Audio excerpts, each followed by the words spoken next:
would like to encourage you to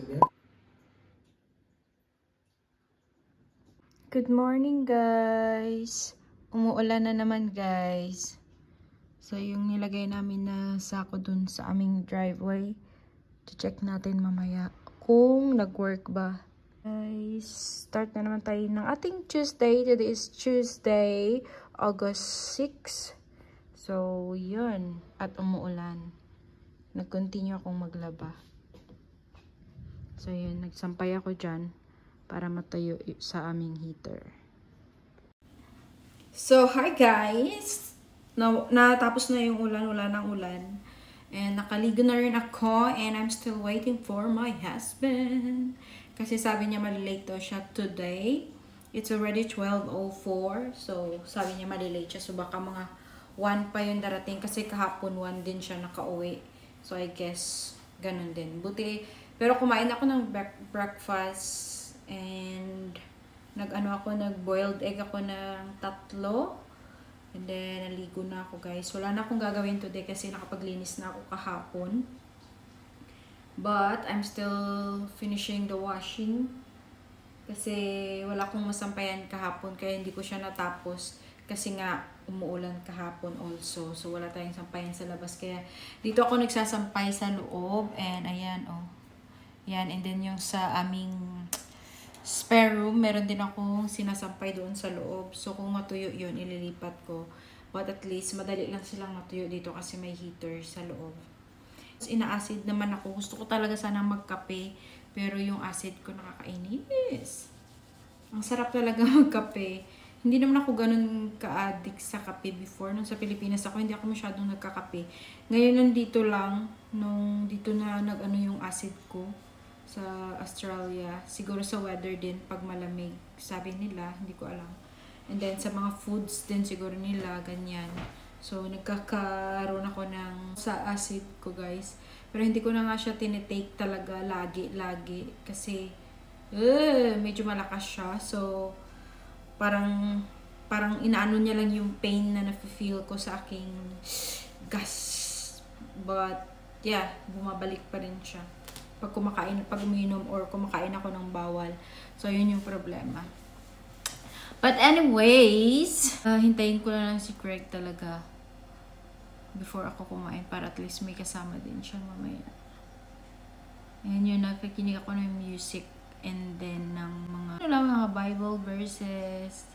Meron na kasi, ang ganda na ngayon guys, no? Diba dati kailangan pa magbasa ng Bible, ngayon isi-search mo lang lahat ng mga verses. So, ang ginagawa kong guide is yung Bible ko. Kasi may time na hindi ko siya maintindihan. So, ngayon, ang ganda. Kasi sa YouTube, meron na, for example, gusto mong hanapin yung Book of John. Search mo lang yung Book of John. And then, buong verse or buong context ng John, yung YouTube na mismo yung nagbabasa sa'yo. So, sobrang ganda. Makikinig ka na lang, i-feel mo na lang.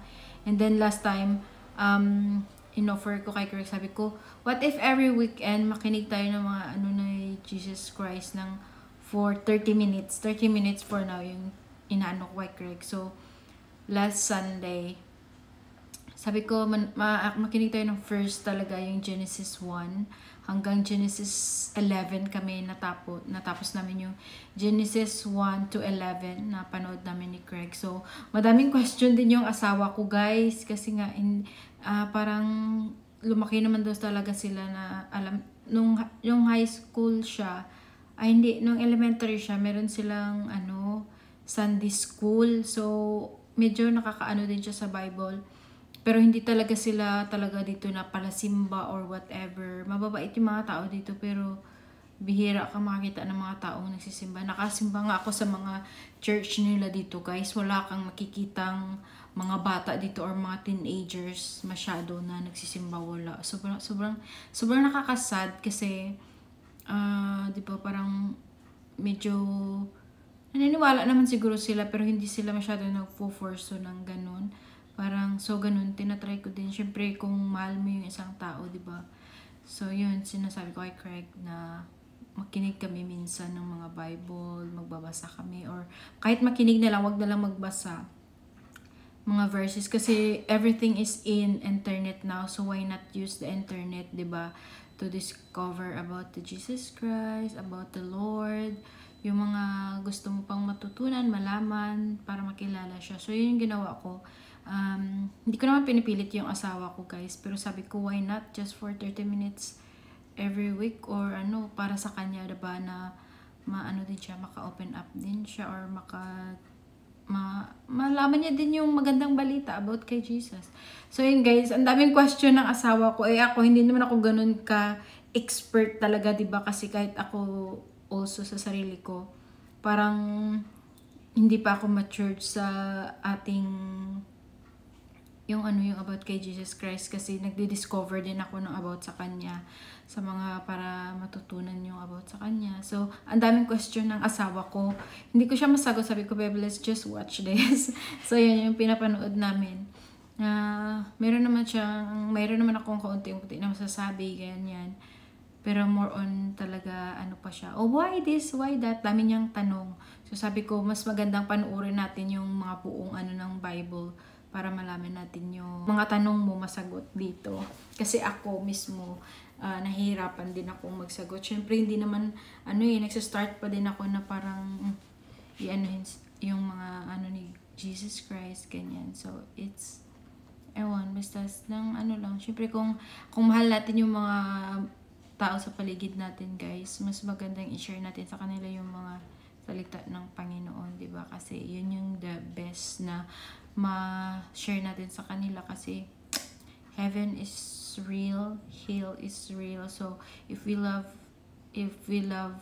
our family and loved ones, mas magandang i-share natin sa kanila para malaman din nila, di ba? So ako hanggang ngayon meron pa din akong mga katanungan ganyan, pero it's normal. Sabi nga nila, kahit ganito katiting lang yung paniniwala mo sa about kay Jesus Christ, pag pinagpapatuloy mo yan, hanapin, mas lalo siyang lalago. So, that's what I'm doing. Hindi pa ako ganun ka-mature. Yung sabi nga nila, na mature sa pagiging believer ni Jesus Christ. Pero darating yung araw, at least, i-accept mo siya sa life mo para mas ganda yung buhay. Kasi dito talaga sa mundo na to, wala talagang perfect, wala talagang lagi lang okay, hindi natin talaga mahahanap dito. So, yun, ang mas maganda na hanapin natin yung kaligtasan natin after death. Kasi 'di ba, pag namatay tayo, saan tayo pupunta? 'Di ba, lahat naman tayo, hindi natin dapat katakutan yung kamatayan kasi lahat naman talaga tayo mamamatay. But ang tanong is, if we matay tayo, saan tayo mapupunta? So, of course, gusto natin sa langit, 'di ba? Pero ano ang mga consequences na dapat nating, or ano ang mga dapat nating gawin para mapunta sa langit or mapapunta sa Panginoon? So marami tayong dapat gawin. Magbasa ng Bible, mag-discover ng mga about sa kay Jesus Christ para masunod kung ano yung mga kagustuhan niya, ganyan. So that's what I'm doing, guys. Kahit hindi pa naman ganun, marami pa din akong mga hindi maintindihan, but still I'm thankful na kahit papano magsa-start or yung hindi mawawala. May time na parang tinatamad ka, but still on the next day, pilitin mo pa rin yung sarili mo na maging maging malapit ka lalo sa Panginoon. So yun yung aking lately na mga ginagawa.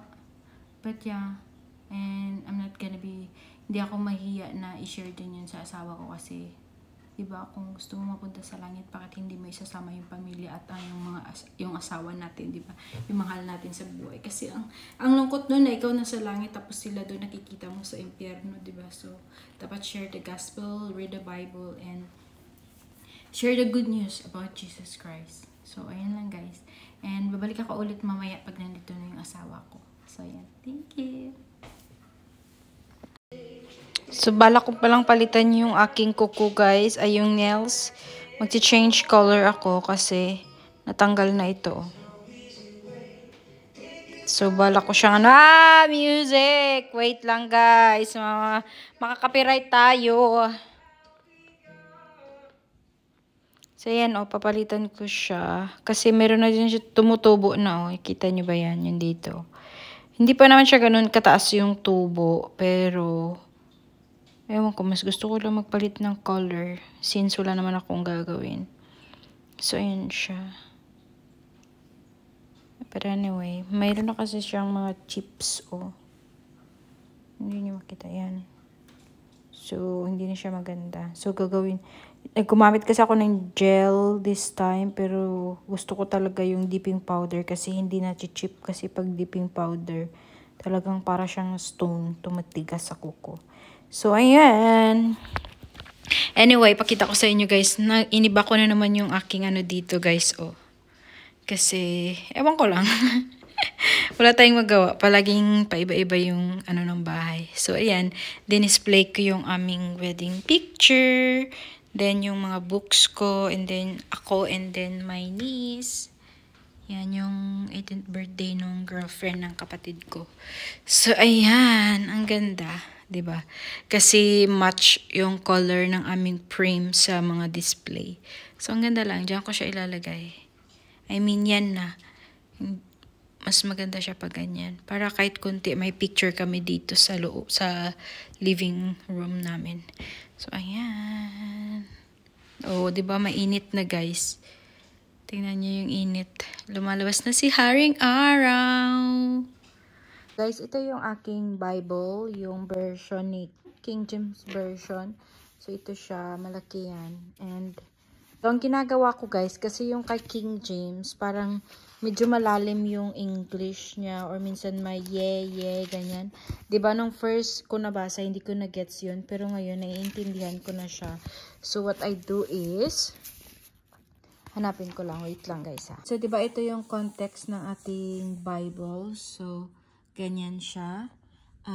The book of Old Testament and the book of the New Testament. Sabi nila kung bago ka pa lang daw nagbabasa ng Bible, mag-start ka sa New Testament and then kay John. So, I did that. So, tinry ko din yun.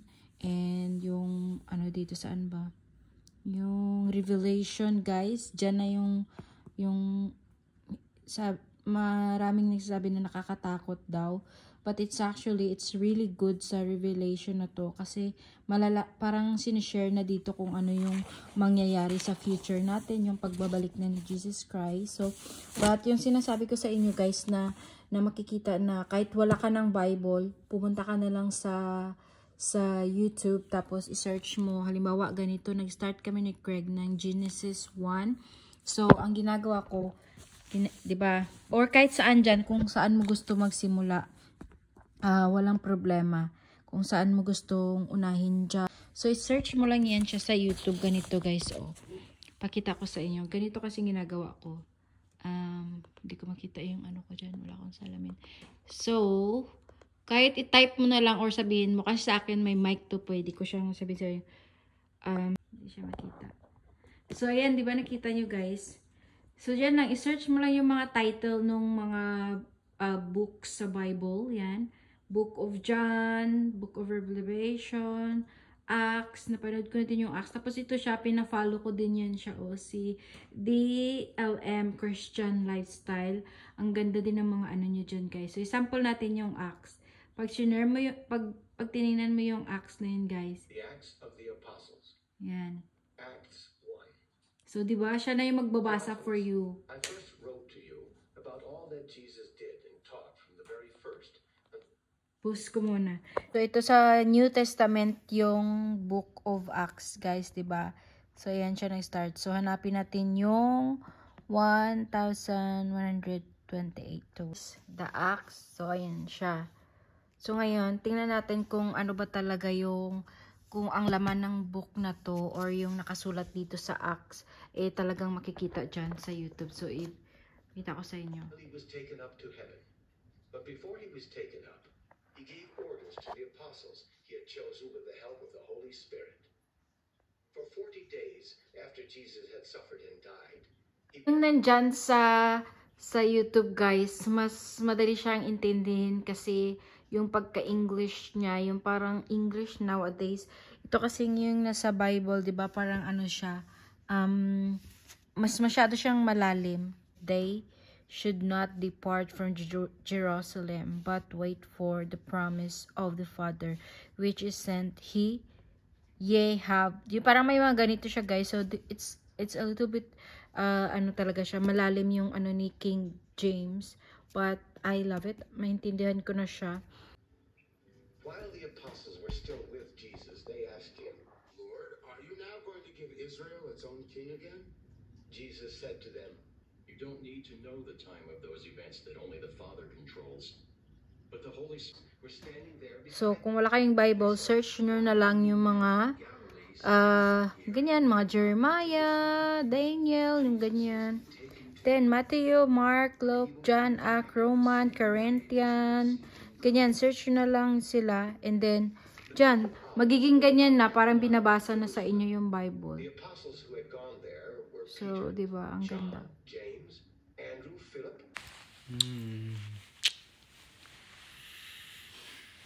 Guys! I have lipstick. I have lipstick! Craig is home. Kukain kami ng lunch. I'm also vlogging, my love, sir. Welcome to my vlog. Ang ganda ng bahay na. Leche flan by. What? Leche plant? Yes. Never.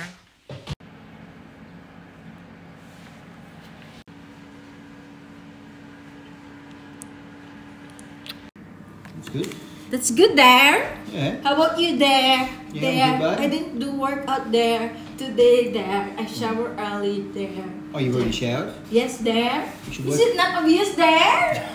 So, Oh my God, there. Oh, yep, you did too. Yep. Smells good. Babe, it's not observant. Shush. You're not very observant, Mom. You don't know that?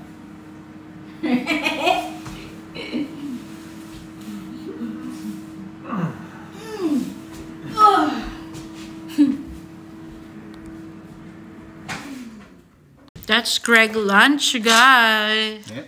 Leftovers. So guys, pupuntahan namin yung nilagay ni Craig na, what is that, Sandbag. sandbag. Try and stop the mud. Yeah, stupid mad, never's mad. It's rainy days, never say goodbye to this side when we are very wet again. Yeah. Rain, oh my Hopefully it god. doesn't rain while we're out here.